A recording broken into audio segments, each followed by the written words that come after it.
Hui, well, what have we just witnessed in Dublin? That was one heck of a game. Uh,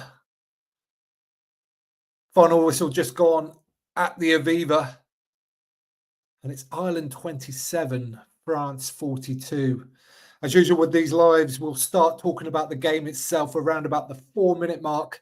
So if you're watching this on a replay, feel free to jump forward to about 4 minutes and we'll go from then. But this Six Nations Championship is absolutely still alive, with I think 4 teams now potentially still in the mix. Have to confirm that. And it's all going to rely on Scotland, I think, beating France next weekend, really, if the other teams want to have a chance. But my goodness me, what a game. There is so much to talk about. It's not funny. Let's have your comments, though, down below. Let's who were some of your players of the match? Any moments that you thought really stood out that we want to talk about? Any questions? Any questions that you've got at all as well? Let's have those.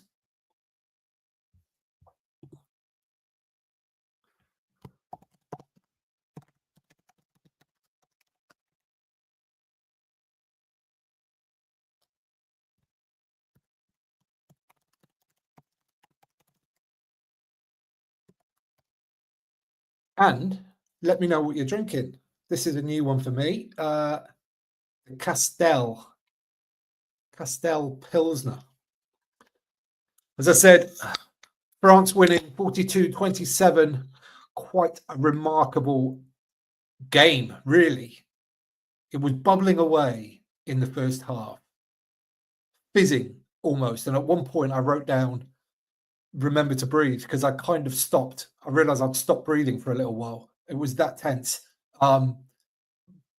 But none of this was happening on the scoreboard, really, which was what I think even added to the tension, because sometimes when you get tries galore in a game that was going backwards and forwards at some rate, it gives you a chance to breathe a little bit and get back into the game. But because there was very little scoring in the first half, it just felt so tense. Anyway, though, cheers. Congratulations, the French.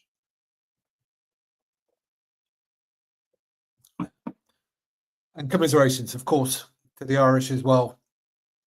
Fine effort, and it was great to see, really scant consolation, but to see Healy get over for a try towards the end there was nice. He doesn't get many, does he? So last big appearance in Dublin for Ireland, I should say. Maybe more for Leinster to come. But yeah, we'll get into it another minute or so, then we'll get into all the detail from this one, because there, as always, is a lot to talk about. Feel very sorry for the Irish. Of course, they would have had huge hopes for today. The championship is still a possibility for them. The three-peat is still a possibility, but it feels like, yeah, the odds are certainly in France's favour now. There's no question about that. They've got a home game to go against the Scots, and yeah, well, they'll be favourites. There's no question they'll be favourites. We'll see. Let's have your questions, though, in the comments down below. Give this video a thumbs up if you don't mind, if you're watching as well, because that just indicates to other people that we're here talking about the game, and we can get a little bit of a gang of us together. Cheers. We'll get going now. Alrighty.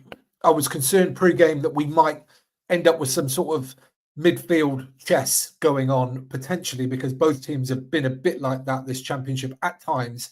Fortunately, we didn't get any of that, none at all. And Ireland started by playing phases. France responded by playing a little bit themselves as well. And after 2 minutes, I was just like, brilliant. Both these teams want to play. They want to try and stress the opposition's defences. And this worked well for Ireland early doors, getting Dupont offside twice. And here's a real key point, because this what happened now, and it happened later in the game as well. And it's actually happened throughout the championship and is becoming a little bit of an Achilles heel.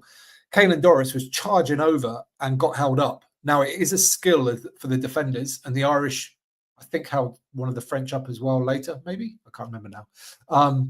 But yeah, Ireland, all the dominance, playing all the rugby, didn't score. France got the ball back, but then Doris won a turnover penalty immediately, and Prendergast hit the post from this one. It was a reasonably long way out, but again, 10 minutes in, all Ireland, absolutely all Ireland, and the score's 0-0. To be fair to France, they were defending incredibly well. They had some energy about them in their defence today, much more than I think we've seen at any other point in this championship. Maybe a couple of times against England, they needed it. But their defending today was outstanding, and it was epitomised really by an incredible tackle by Louis Bielbiarri, who I thought it might have been the best game of his career today. I thought he was absolutely amazing, both with his attack, but his defence as well. He was great in the air. I mean, I thought he was, yeah, I'm not sure who got man of the match. I haven't seen, but he would have been my pick, I think. Shortly afterwards, Dupont, this is about 14 minutes. This is the Dupont no try, which was chalked off because it was Dupont in the tackle himself who got the knock on in the tackle. I thought it was going to be, they were going back to look at the Penaud touch. But conversely, actually, I don't think Penaud touched it. It was knocked back by Aki. It was very close. But in any case, Dupont definitely did, which I didn't spot the first time round. There were some communications issues at the moment. You could hear Gardner, the referee, loud and clear all through this game. And I thought he did a brilliant job. He wanted to try and keep the game moving, keep it being the spectacle that it deserved to be. And fair play to him. He didn't shirk from that all day long. He told Caelan Doris off at this point. Couldn't quite tell exactly what it was. I think Doris was saying they're giving away too many penalties. It needs to be, I don't know. I couldn't hear. But anyway, Angus Gardner said, no, stop trying to paint a picture that isn't the case. And he had another word with him later as well when there was a TMO decision that needed to be done. There's more on this because it's a very interesting subplot, I think, to the whole game. It was 18 minutes in before France really played any rugby whatsoever. Like, they got through some phases and they looked quite dangerous, to be fair.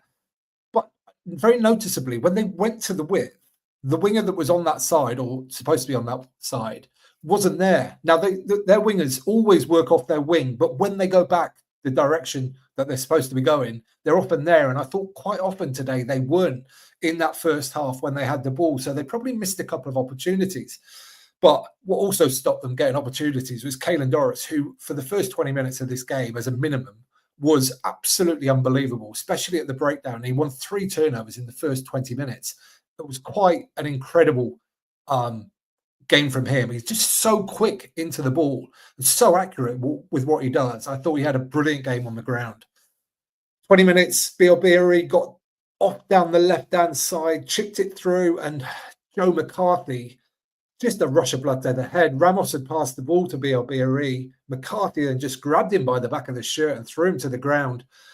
I mean, it's clear as day. There was no question about this. It's definitely a penalty, definitely a yellow card. And this was when Gardner told Doris off again because there was something coming up on the big screen and he had to check it. He had to actually watch it. So 20 minutes gone, and it felt like it was all Ireland up until this point. However, Ireland are now down to 14 players and it's 0-0, which I don't know. Like, I've seen Ireland go through phases like this before, and they just keep going because if they keep grinding, if they can keep playing, then they'll find the points at some point during the game. Didn't quite turn out that way today, unfortunately. Okay, let's get some opinions up on the screen. Here we go. Agnes, Irish fan here. Great game, but France really turned up today. Still proud. Ireland kept in the fight. Bielbiarri got man of the match. Yeah, absolutely would have been my pick. I thought it was the best game I've ever seen him play, for sure. 100%. Really should still be very proud of these Irish fellas. They came up against a French team today that was properly on it, and that can happen to anybody. They've embarrassed a lot of people over recent years, either whether you're looking at the club sides or the national team. So it was just one of those days today where a lot of what France tried stuck, and they tried a lot. My God, they tried a lot. Ralph here. Prendergast had a poor game, except that long-range pen. Yeah, he struggled to get his influence on the game, I'd say, and he had a couple of kicks in open play that were just lacking the accuracy. A couple of high balls that were too long. A couple of kind of grubbers through that maybe weren't chosen at the right time. Yeah, it wasn't his best game today. I don't think there's any question about that. Okay, into the second 20 minutes of the first half, and this is Louis Bielbiarri's try. France got a good driving maul going. Their maul was good today. I thought it looked dangerous at all points, and I thought this maul was going towards the try line. But excuse me, Dupont pulled it out of the back of the maul when it was going forward, threw it over the top to Bielbiarri for 5-0. So now we're like just over 20 minutes that gone. Ireland have had all the territory, all the possession, but they're down to 14 men and down on the scoreboard as well. That's tough to take. Interesting thing that could have happened here, but didn't. Because Dupont got away from Armani. Armani was in that maul, right? And this is one of the new law trials that's going on at the moment. Armani came out of that maul and tried to tackle Dupont, which is illegal. So if France hadn't have scored there, it would have been a really interesting call whether they'd have gone back and penalised Armani and potentially a yellow card as well in that sort of part of the field.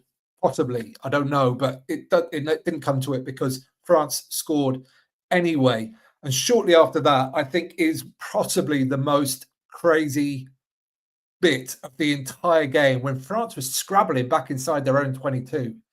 It'd been a kick from the Irish, I think. Bielbiarri got a pass from somebody 5 meters from his own line, and Crossfield kicked it to Penno, like across the front of his own post. I could not believe what I was seeing. France absolutely trusting their own skills. Penno got that ball clear, and it was just like it's so difficult to deal with when you've got a team that have got that much skill and that much confidence to do that. Absolutely wild. 29 minutes, Dupont injured. It looked like, I can't remember who missed the tackle, but somebody missed a tackle sort of through the line out. There was a bad miss, and that meant that Dupont had to tackle, I don't even know who it was actually, but he got his foot kind of stuck in the bottom there. Somebody landed across his knee, and this looks like a medial ligament strain or possibly tear. There was no question that he was going to have any chance of playing on. Of course, massive round of applause for the, probably the best player in the world now, certainly, but maybe forever. And it felt like that could have been a big point of the game, a really big point of the game, because what's been the case in recent years is that France don't look the same if Dupont's not on the pitch. However, Luku came on and would go on to have a really outstanding game. The best I've ever seen him play as well. Same as Bielbiarri. I don't think I've ever seen Luku play as well as he did today. And there was this point when I realised that I wasn't breathing during the game. I kind of went, oh, goodness me, because it just felt really tense and not that much going on the scoreboard, very tense. 33 minutes, and this was when there was a break in play for an injury or something or other, and this was a brilliant bit of ref chat from Agnes Gardner, who spoke to Caelan Doris with like real genuine kindness about and almost apologising for sort of being blunt with him previously and explaining that when stuff's on the screen and there's a TMO decision, he can't afford to miss something. So that was a brilliant bit of refereeing, and he dealt with Aldrit at the same time in a similar manner. Aldrit was asking for the Dupont injury to be looked at, and he said, look, you've got to trust us. We are covering everything. So I just thought that was really sort of good refereeing from Angus Gardner there. Really good sort of game management, I guess. There was a tackle off the ball by Budahont shortly afterwards. Budahont on Byrne, which led to 3-5. Ireland on the board at last in the 34th minute. All the play they had in the first half, and it wasn't until the 34th minute that they got on the board. But just desperately, they gave a penalty away at the kickoff, and this was Porter doing a little shepherd. And by today's laws, it's correct. It was a penalty. So Ireland have got their first points on the board and then concede those points back straight away as Ramos kicked that one. France almost committed suicide afterwards with Penno taking a quick line out to Ramos. Ramos tried, the idea of the kick that he tried, I thought was excellent. It was the right idea. He was trying to sort of outside of the right boot, that boot down the right touchline, but he got a terrible connection, which led to Ireland booting it deep down, right down 5 meters from the French line. Pano thought about throwing it inside, then didn't, and just got caught. But somehow, what happened then? I think it was Doris actually that was in on the turnover, and as he tried to turn it over, he knocked it on into touch. So France absolutely got away with that. But what they didn't get away with was an incredibly lazy, really lazy offside, really slow ball right in the middle of the pitch. And I think it was possibly 3 players, but definitely both second rows, were just stood half a metre offside. It's all the discipline, all the great effort that they had in their defence in the first half. And they gave away a terrible penalty, which, fair play to Pendergast, halfway, and he whacked it over for 6-8. And that was just like a real good fillip for them, I think, at half time. Dupont off, only 6-8, when they'd sort of been a little bit further behind recently. So they're coming back in the score. And it felt, that was a real positive moment for them, especially because it was so avoidable for the French. So summary of that first half, all Ireland for the first 20 minutes, absolutely all Ireland, but they didn't score. Doris was completely outstanding, and this is why one of the reasons I think that they couldn't score was they couldn't get the speed of the ball fast enough. France were doing a really good job at making the breakdowns quite messy and slowing down, like not just like the tackle itself, just taking a long time to force people to ground. So fair play to France for that. And Ireland just could not get consistently quick ball, which they need to break teams down. France looked incredibly dangerous. Louis Bilberry, I'm going to say his name's going to come up all the time because he was absolutely incredible. But for France, difficult to know how the Dupont thing was going to play out, especially because obviously Luku was the only reserve, back reserve on the bench. So very tricky. Okay, let's get some more comments on the screen. What have we got here? Klaus, this game was amazing. Completely agree, Klaus. It was, it had a lot in there. Sadly, it didn't really sort of have it as a contest all the way to the end, which would have made it like perfect, really. But it was a great game.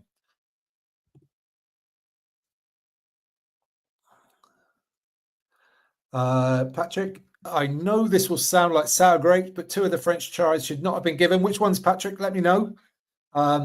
I can't think of any that I thought should not have been given. The yellow card against Nash was very harsh. Strong disagree on that one. Complete head clash. That's absolutely the officials got that completely right. And to be fair, I think, to be honest, the game was going away from the Irish before that happened anyway, but that was kind of the last straw.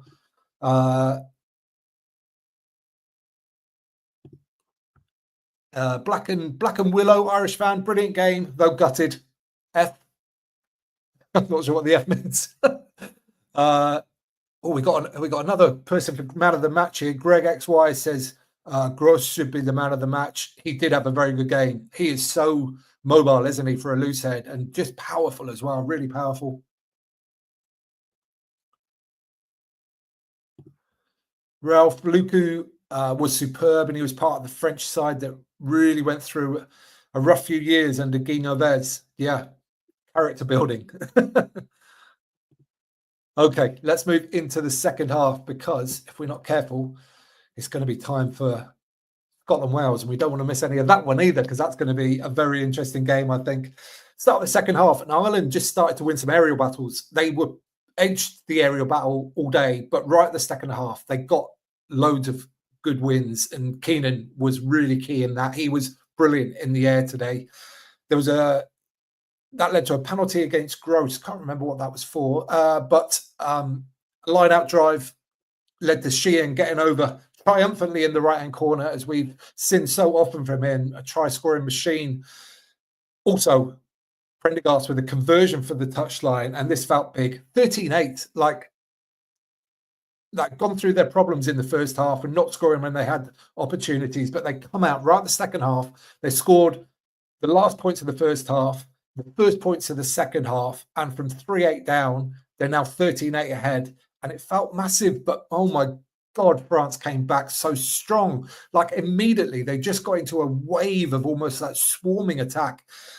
And I don't think I've ever seen Luku be quite as progressive, quite as like demanding, quite as just intense and on it as he was then. And actually, sorry, yeah, this was where the Nash yellow card happened. So it was earlier than I thought. The high shot, it was on Barassi, and it's, yeah, absolutely the right decision by the officials.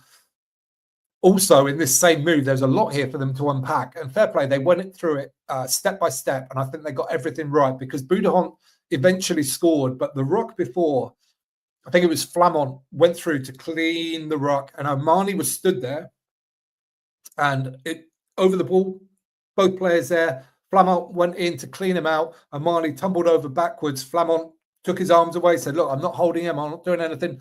I've just cleaned the ruck here."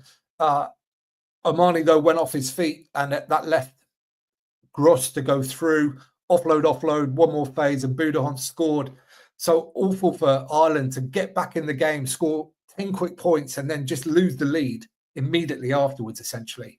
That was a real kind of sucker punch, counter punch from the French to get back in the game so quickly. Barassi, but also importantly, remember then it was Barassi that got clocked in the head, so he went off for a HAA and he wouldn't return. So Jegu came on and went straight into the centre, a man that's been coming on at open side mostly throughout this championship. But fair play to him, he's got his core skills are excellent. Jegu, his tackling, his passing, like everything about him, he fitted in well, and there was no real let up from him at all. Yeah, so 13-15 now. It's still very much game on, but Ireland down to 14 players again. And the next bit was the moment of the game for me. France looked like they were stuck deep in their own 22. Ramos just scrambled away up the right touchline, putting a little chip kick, real delicate little grubber up the right touchline. They got in there, made the tackle, and this is something that Ireland typically do really well. They recognised that Ireland was short-numbered in that ruck, got the counter ruck, ball got moved right to left, Penaud ranging across the field as so often does on one of those incredibly dangerous diagonal runs, threw the ball out wide to BLBRE, who gassed, I can't remember, somebody, I might be in Henshaw, I'm not sure, tipped down the line, and I thought Luku was going to mess it up for him because they got to the ball at exactly the same time, but BLBRE dotted it down for an incredible try, and to be fair, I think that was the one that was a real gut buster. That was the try that broke the game, because Ireland was still pressuring France at that point, but France trusted their skills and used it to score. Unbelievable, absolutely unbelievable try. 13-22, 50 minutes gone. 54 minutes, it's all France. Ramos had a chance to give it like a 3 or 4 on one overlap, but missed. But it ended up being a penalty against Doris, which I was delighted that the French opted to go for the post, because me as an English supporter and a supporter of the whole championship, I guess, in a neutral sense there, I didn't want France to get the bonus point, so it was a lot more open next weekend. They kicked that penalty, trying to make sure they win this game for 25-13. Jack Crowley came on for Bundy Aki shortly afterwards. Bundy just could not get into the game today. He had he got a whack early doors. I'm not sure it was a boot to the mouth, wasn't it, when he was trying to make a tackle. And I just don't remember seeing him a whole lot in the game. So I'm not sure if there's some element of being injured at all. I don't know, but I'm guessing he must have been injured. I'm sure they wouldn't have brought Crowley on for him otherwise. So yeah. And it was minutes later that Jegu burst through for a try, 32-13, bonus point, and France now absolutely nailed on favourites for the whole championship by getting that bonus point. It makes a massive difference. They got another penalty shortly afterwards. Robbie Henshaw at 17 minutes had a one-on-one with Miafu and cut back inside rather than taking the outside. And you might think originally, well, pace-wise, Henshaw should do him, but Miafu's a big unit to get around. Even just reach and stuff like that, it was probably, I don't know, you'd want the back to take on the big heavy forward, really, in that situation, I'd say. 74 minutes, and this almost summed the game up in lots of ways. Ireland putting huge pressure on the French, and Ramos came up with an intercept literally under his sticks to put Penaud away for the try-scoring record. He's tied now with Serge Blanco as the top try-scorer in French history. And that did kind of sum up the game in lots of ways. Ireland, for all their effort, all their pressure, all the sort of time that they did have with the ball in hand, couldn't get the points, and France nicked that one.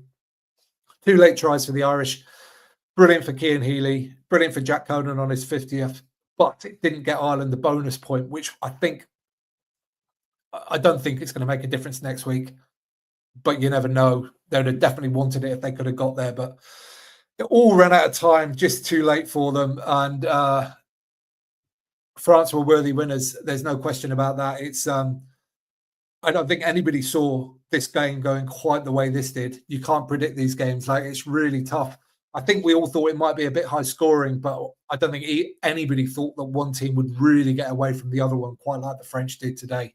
But like I said earlier in the show, it's this French team, and this French team are capable of doing that to absolutely anybody. So there's no shame for the Irish at all. And although it's desperately disappointing for them, it can happen. It can absolutely happen. Okay, let's get some more comments up. Let's just read a couple of these. Yeah, there's one here from Joe Lyons. France were great. Ireland certainly just didn't get any bounce of the ball. Yeah, held up a couple of times, held up just killer blows. Key moments, some great steals by France. That's true as well. France stole the ball and really competed hard on the ground themselves. To score in defence, yeah, all in all, just one of them days. Exactly right. And that's, yeah, it's what can be so incredible, but also so gutting about sport sometimes. When that happens to your team, it's just, yeah, it's horrible. Another one for Magnus here. Lovely to see Healy get a try on his last Aviva appearance, though I'm sure it's little consolation for him. Yeah, absolutely. Another one from Ralph here.